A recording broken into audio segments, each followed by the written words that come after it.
Halo semuanya, jumpa lagi dengan saya Serian Kurniawan dalam pembelajaran kita tentang teks eksposisi. Pada pembelajaran sebelumnya, kita sudah masuk pada kaidah bahasaan, pada ciri-ciri serta struktur di dalam teks eksposisi. Nah, di pertemuan terakhir ini kita akan masuk kepada bagaimana mengonstruksi, membuat sebuah teks eksposisi secara baik dan benar. Dalam membuat sebuah teks eksposisi, kita harus memikirkan kerangka dari teks eksposisi. Seperti bangunan, maka akan ada fondasi. Nah, fondasi, tiang, atap, jendela, pintu, nah itu adalah kerangka dari sebuah teks. Nah, apa kerangka dari teks eksposisi tersebut? Yang pertama, kita harus memikirkan ide, topik. Untuk ide atau topik itu bisa muncul dari lingkungan sekitar kita. Bisa kita lihat dari televisi, sosial media, serta tempat-tempat informasi media cetak dan online. Artinya apa? Kita harus peka terhadap topik-topik yang ada, berupa permasalahan yang mengganjal, sehingga itu bisa kita berikan informasi kepada orang-orang dalam teks kita. Maka idenya harus menarik, idenya harus orisinil, memiliki fakta-fakta yang jelas.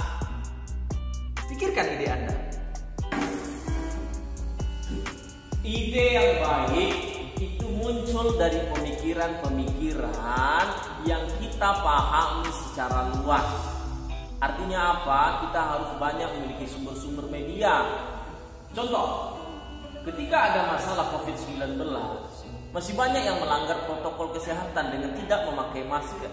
Maka ide itu bagaimana penerapan penggunaan masker atau protokol kesehatan di saat Pekanbaru sekarang menjadi zona merah. Nah, itu menjadi ide penting dan menarik. Kenapa masih saja Pekanbaru menjadi zona merah? Berarti ada penularan. Nah, setelah kita dapatkan ide, maka kita tentukan tesis atau berupa pernyataan mengenai masalah tersebut. Artinya apa? Dengan membuat pernyataan tersebut, itu adalah sebuah pemaparan kita mengenai hal itu benar-benar terjadi. Contoh, ketika disampaikan protokol kesehatan tadi terjadi banyak pelanggaran, maka kita buat pelanggaran tersebut berupa tidak pakai masker. Bisa kita buat seketika orang cenderung abai. Nah, ini pada tesis atau permasalahan, maka dia berupa fakta-fakta yang tidak bisa dibantah, berupa sesuatu yang aktual sehingga tidak bisa diolah. Nah, ini artinya apa? Artinya dalam tesis tersebut kita paparkan apa yang ingin kita sampaikan, sehingga pembaca tahu kemana arah tujuan tulisan kita. Misalkan ketika maskapai penerbangan hari ini terjadi banyak pemecatan. Kenapa? Karena COVID-19. Maka terjadi apa? Resesi ekonomi, resesi maskapai penerbangan. Seperti itu. Nah, itu adalah tesis kita, masalah. Itu ya. Ada tesis, ada masalah, maka akan ada alasan dari masalah tersebut kenapa disampaikan. Itu kita sebut sebagai apa? Argumentasi, opini penguat, sehingga pembaca mengerti, oh ini terjadi karena ini, A terjadi, B terjadi karena ada ini. Tidak akan ada banjir kalau tidak ada apa? Tidak ada penebangan hutan. Tidak akan ada zona merah. Karena apa? Kalau orang-orangnya pakai masker, kalau semuanya cuci tangan, kalau mereka social distancing. Ini artinya apa? Di dalam argumentasi adalah opini pendapat kalian tentang penguatan tesis tersebut, sehingga dia menjadi kuat, tidak berdiri sendiri, ada kakinya, ada pondasinya. Itu itulah dia yang kita sebut sebagai argumentasi. Pikirkan kalimat argumentasi kalian sehingga kuat teks kalian. Seperti itu.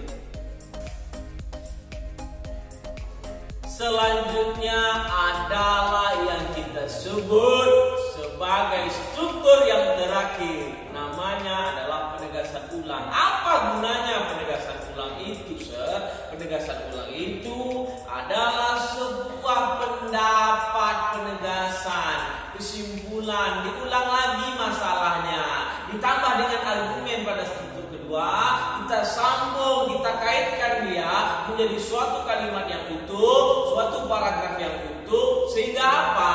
Sehingga dia bisa menimbulkan kesan bahwa ini memang terjadi benar, ini memang sebuah kesimpulan. Artinya apa?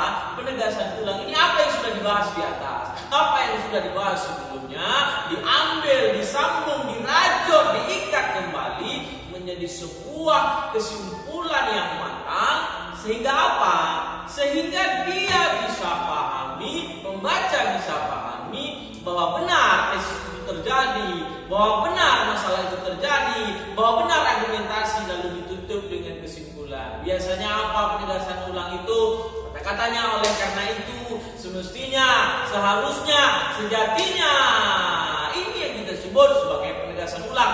Maka dengan jelas bahwa ketika kalian sudah tulis tesisnya, sudah kalian tesis argumennya, sudah kalian tulis penegasan ulangnya, maka teks eksposisi kalian sudah benar dengan judul yang di atas sebelumnya. Nah, ini menjadi menarik ketika kalian pahami, kalian buka ruang kalian bahwa banyak masalah-masalah yang ada di negeri ini, di lingkungan kalian. Ini penting untuk menjadi sebuah pembahasan dalam teks eksposisi. Sekarang kalian pikirkan bagaimana mengonstruksi sebuah teks eksposisi yang baik dan benar. Dengan cara apa? Dengan cara pikirkan judul yang menarik, tulis tesis berupa pernyataan, pemaparan tentang masalah kalian yang ingin sampaikan, lalu tulis argumen-argumennya, penguatnya, opininya, sehingga kuatlah masalah tadi, fondasinya kuat. Kenapa? Karena ada argumennya. Lalu tarik lagi kesimpulan ulang, sehingga itu pada tesis diambil separuh kalimatnya, diambil separuh pada argumen, disatukan. Oleh karena itu maka sebaiknya, seharusnya, semestinya berupa kesimpulan, jalan keluar, alternatif solusi.